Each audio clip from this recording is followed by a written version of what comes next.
From nude photoshoots to surprising linguistic prowess and a secret half-brother back home in Slovenia. The U.S. has a new First Lady, but despite more than a year of heavy scrutiny for Donald Trump, we still know surprisingly little about his wife, Melania. She kept a fairly low profile during the Republicans' election campaign, aside from a disastrous speech at the Republican National Convention in July, which was found to be partially plagiarized from First Lady Michelle Obama. Commentators speculated as to why Melania could not be seen stumping for her husband on the campaign trail across the country, as past wives have done. Perhaps the campaign feared her status as a foreigner, complete with a heavy accent, would undermine Trump's appeal to anti-immigrant voters. If so, they were probably wrong, says Vox, whose polling of U.S. voters found European immigrants are perceived very differently from Latin American or Middle Eastern immigrants. Trump's checkered marital history could also be to blame. Melania is the first third wife to take up residence in the White House, says i24 News, and giving her a high-profile position in the campaign would risk increased media focus on Trump's two previous marriages and multiple infidelities. Or was she simply not interested in the spotlight? The world will probably find out much more about Melania Trump over the next 4 years. But, for now, here are some of the things you might not know about a new First Lady. Melania is Donald's third wife. The former Melania started dating Donald Trump in 1998, married him in 2005 and gave birth to their son, Barron, the following year. Before Melania, Donald was married for a few years in the 1990s to Marla Maples, a television personality, former beauty queen and mother to their daughter Tiffany Trump. The couple met while the businessman was still with his first wife, Czechoslovakian Ivana Zelníková, who he had married in 1977. They have 3 children, Ivka, Eric and eldest child Donald Trump Jr., who, at 38, is 8 years younger than his stepmother Melania. Ivana and Donald were leading socialites in New York during the 1980s, but their marriage ended with a very public divorce in 1992. Absolutely Fabulous star Jennifer Saunders says some of the inspiration for the show's fashionista Patsy Stone, played by Joanna Lumley, came from Ivana, who often sports a high blonde beehive. She refused to give Trump her number. The billionaire asked Melania for her number at a party in New York in 1998, and she said no.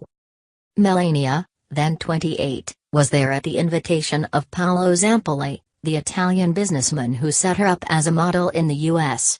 The property tycoon, future husband Donald, then a notorious playboy, had arrived with another woman, but he sent her to the bathroom so he could chat up the model. However, Melania knew his reputation, so when he asked for her number she refused and instead asked him for his details. She told GQ magazine, "If I give him my number, I'm just one of the women he calls." She waited to see if he would give her a personal or a business number, to assess what his intentions might be. "It tells you a lot from the man what kind of number he gives you," she said. Trump, it seems, was serious, giving her all of his numbers, she revealed. Hillary Clinton went to her wedding.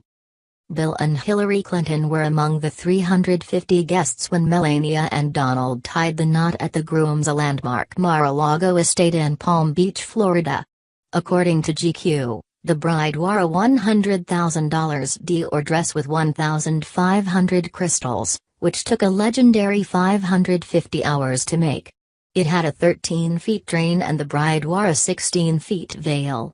However, the gown was so difficult to walk in that Melania changed into a viewing hand-ruched silk tulle Grecian dress for the poolside after-party. Her 12-carat, emerald-cut Graf wedding ring is said to be worth £1.5 million. Melania's sister, Ines, was the maid of honor and Donald's 2 sons, Donald Jr. and Derek, served as best men. Guests including Heidi Klum, Barbara Walters and Simon Cowell slurped caviar and crystal in the shadow of a 5-foot-tall Grand Marnier wedding cake, says GQ, while The Hollywood Reporter says the 7-tier shader weighed more than 200 pounds. She grew up in communist Yugoslavia and speaks 5 languages: Slovene, English, French, Serbian, and German, if you want to know. That linguistic prowess could come in handy at White House functions, but it has been suggested her thick accent is the reason she makes few public speeches alongside her immigrant-bashing husband. Melania was raised away from the glamour of New York high society in a concrete tower block in then Yugoslavia during the rule of Marshal Josip Tito. Now that her husband has become president, Melania is the first lady to be born in a communist nation and only the second to be born abroad, after Louisa Adams, the English wife of 6th President John Quincy, who served from 1825 to 1829. Her native Slovenia wants to help the US's relationship with Russia. Melania's home country appears to believe her rise to the White House could be an opportunity to increase its own standing in the world. Tiny Slovenia, with its population of 2 million, has positioned itself as a possible mediator between the US and Russia. Russian President Vladimir Putin, who rarely makes trips to Western states, has visited Slovenia twice and the two nations have a comfortable relationship with one another. Prime Minister Miro Cerar told the Associated Press last year, if the United States and Russia give some initiative in this way, Slovenia could become a bridge between the two powers. Donald's apparent soft spot for Russia may mean Slovenia's services are not required. However, Cerar said he had spoken to Melania in a phone call following the Trump election victory, both chatting in their native tongue. She then passed the phone to her husband, added the PM, and their conversation touched very briefly on possible Slovenian mediation efforts, although there was no specific statement about that. She has a secret half-brother.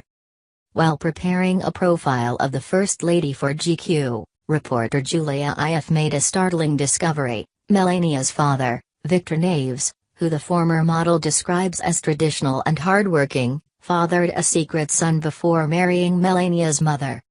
Naves agreed to pay child support after a court battle proved he was Denis Sijelnjak's father, a claim he initially contested. However, he has never contacted his son nor acknowledged his existence. Now aged 50, Sijelnjak still lives in the family's native Slovenia. Melania initially said the reports were false but later, confronted with court documents, claimed she had misunderstood the question and had known about her half-brother for years. She is the only First Lady to have posed nude. 3 years before she met Donald Trump, Melania posed nude alongside for a French men's monthly magazine. The bombshell photo set, obtained by the New York Post, shows her lying naked in a bed alongside Scandinavian model Emma Eriksson. Photographer Jarlailda Baseville, who took the pictures, says the images are beauty and not porn, adding, "I always loved women together because I have been with a lot of women who desired the ménage à trois." An unnamed insider said Melania behaved like a true professional during the shoot and was charming throughout. Donald, meanwhile, said, "In Europe, pictures like this are very fashionable and common." She has become a meme. It didn't take long for Melania to become a meme. In fact, it happened on her husband's first day as U.S. president. Footage from the inauguration ceremony shows the former model beaming as her husband turns to say something to her, and then adopting a neuteral expression as soon as he looks away. The video was immediately cropped, looped and meme-ified. Slate put together a detailed forensic analysis of Melania Trump's creepy, devastating inauguration smile, frown. Jezebel declared sardonically, "Melania Trump definitely loves her husband and is very happy to be here." Soon the hashtag #FreeMelania was trending on Twitter. According to The Atlantic, the short clip went viral and quickly switched from being an online phenomenon to a real-world one. At the Women's March on Washington at the weekend, many marchers used their protest real estate, the signs they thrust in the air, to be photographed and otherwise shared, to offer messages like "Melania, blink twice if you need help" and, more plainly and more plaintively, "Free Melania," The Atlantic says. She supports her husband's hardline stance on immigration. Although it's not surprising for a candidate's wife to back her husband's policies, some were taken aback by Melania's enthusiasm for the Republicans' tough rhetoric on migrants, having immigrated to the U.S. herself. "I follow the law," she told an MSNBC interviewer. "I never thought to stay here without papers." She was equally unfazed when pressed about Donald's comments on criminals crossing the border into the U.S. "I don't feel he insulted the Mexicans," she said. "He said illegal immigrants." But she does wish Donald would act more presidential. During a rally in Arizona, Donald told the crowd both his wife and his eldest daughter, Ivanka, don't entirely approve of his behavior. "My wife and my daughter said to me, 'Act presidential. Act presidential,'" he said. Melania insists she isn't shy when it comes to giving her husband political advice. "I give him my opinions, many, many times," she told CNN.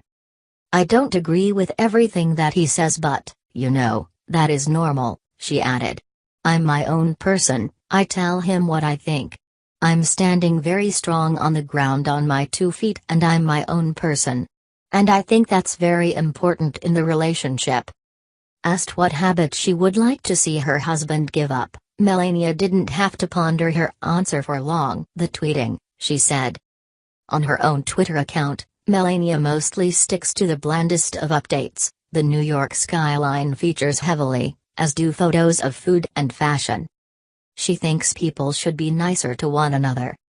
In a rare campaign speech just 5 days before the election, Melania outlined her vision for what her role would be in the White House if she were to become First Lady, saying she would work to combat a culture on social media that has become too mean and too tough and which is filled with insults based on looks and intelligence.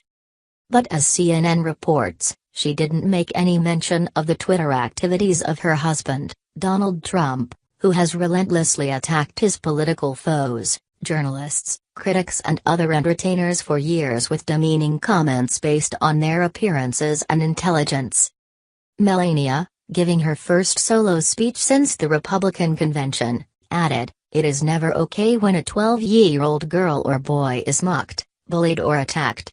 It is terrible when it happens on the playground, and it is absolutely unacceptable when it is done by someone with no name hiding on the internet. We have to find a better way to talk to each other." Lady Gaga led a chorus of critics who said Melania decrying bullying is pure hypocrisy. She is raising her son as little Donald. 10-year-old Barron apparently loves wearing a suit and tie and playing golf with his dad. He is also said to share his father's love of bossing people around. He fired nannies, fired housekeepers, Melania said in a 2011 interview, adding that he quickly hired them back. Barron is closer in age to his nephews and nieces than his own siblings and spends more time with his mother because of his father's busy travel schedule. He is a very strong-minded, very special, smart boy. He is independent and opinionated and knows exactly what he wants. Sometimes I call him Little Donald. He is a mixture of us in looks, but his personality is why I call him Little Donald, Melania told Parenting.com. Donald has described his wife as an incredible mother. She loves her son, Barron, so much, and I have to say, she will make an unbelievable First Lady, he said prior to his election. Ivanka may take her place as First Lady. After Melania's announcement that she wishes to stay in New York City until her son Barron finishes school, there has been speculation that Donald's daughter Melania Trump may take her place as the acting First Lady of the United States until Melania moves to Washington. Ivanka, daughter of Donald and Melania Trump, was allowed to sit in on her father's meeting with Japanese Prime Minister Shinzo Abe in November, and it has been speculated that her retreat from the vice president position at Trump Corporation may indicate that she is being readied for a more political position. While some may find the temporary appointment a little unusual, especially after the president-elect's comments on Ivanka in the past, Donald Trump would not be the first president to have someone other than his wife serve as First Lady. Thomas Jefferson appointed Martha, his daughter, as First Lady following the death of his wife, while Martin Van Buren appointed his daughter-in-law Angelica after also becoming a widower. She was the subject of a creepy call with Howard Stern. In 1999, when her husband was considering running as president, representing the Reform Party, Melania took part in a sexually charged conversation live on air with shock jock Howard Stern. The DJ had been chatting to Donald when the conversation turned to Melania. "Let me talk to that broad in your bed," Stern said. Melania, apparently scantily clad and conveniently sitting nearby, was summoned to the phone, Mother Jones reports, adding, with Stern using his creepiest charm, things rapidly got weird. Stern insisted the former model should put on your hottest outfit for a night out with him and Donald and then ask her what she was wearing. Not much," she replied. "Are you naked? Are you nude?" Stern said. "Almost," Melania said. I've got my pants off already," replied Stern. Her sister lives just 5 minutes from her. Melania's closest confidant lives just minutes away from her in New York City, according to news.com.o. The older sister that nobody knows lives in a £1.3 million, one-bedroom apartment in an exclusive building on Park Avenue owned by the Trump Organization, according to public records. According to friends who spoke anonymously to the New York Post, Ines Noas, who works as an artist, has been Melania's best friend since she was a child. "They are very close," said Palm Beach philanthropist Audrey Gross, who according to the paper met Noas at fundraiser in 2005. "She struck me as a lovely person, and extremely creative." While Melania became a model, her sister pursued a career as a fashion designer, according to Ailda Basseville, a Paris-based photographer who took nude pictures of Melania in the mid-1990s. "She really wanted to be in fashion but didn't know how to break in," Basseville said. "Ines wasn't like the other girls you would meet there, who behave like queens," de Basseville told the Post. "She was really polite and very mellow. She doesn't want to use her position to make money." During her husband's presidential campaign, Melania filed a lawsuit against the Daily Mail's website for reporting false rumors that she worked as a high-end escort in the 1990s, with lawyers arguing the article had damaged her chances of setting up multi-million-dollar business relationships during her time as one of the most photographed women in the world. Ethics watchdogs expressed concern that Melania was planning to profit from her time in public office rather than use the role for charitable purposes or to launch initiatives to help the disadvantaged, as previous First Ladies have done.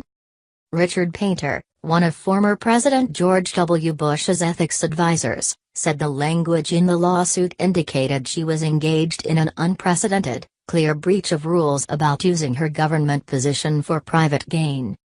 However, her lawyer Charles Harder denied to U.S. media that Mrs. Trump had plans to profit from her high-profile status as First Lady, the BBC reports.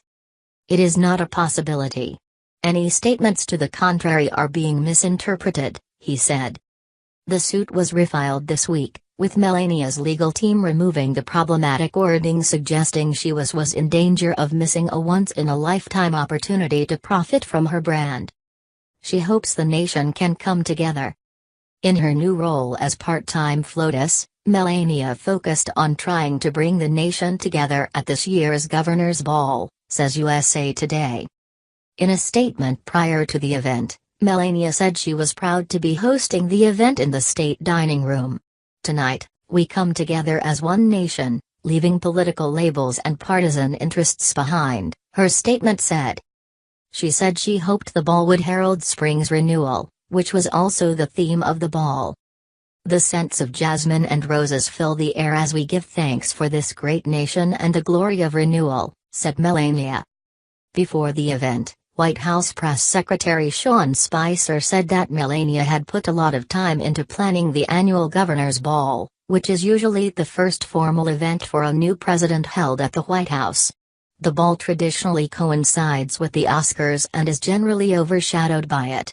But there was considerable interest in the ball this year, not least due to the roasting Donald Trump received at the hands of this year's Oscars host Jimmy Kimmel, The Huffington Post says. Fashion is not so important to her. Since her husband announced he would run for president in June 2015, Melania's fashion choices have been subjected to near constant scrutiny, from the pussy bow blouse she wore after Trump's lewd comments about women were revealed to her white jumpsuit on election night, a move seen to be trolling rival Hillary Clinton. But the former model seems to have tilted away from fashion recently and only released shots taken above the shoulder at her first White House social event, the governor's ball. Perhaps Melania feels that her clothes have taken too much of the limelight in recent weeks and that posing for a full-length picture would detract from the message that she was trying to offer up last night, the Daily Telegraph says.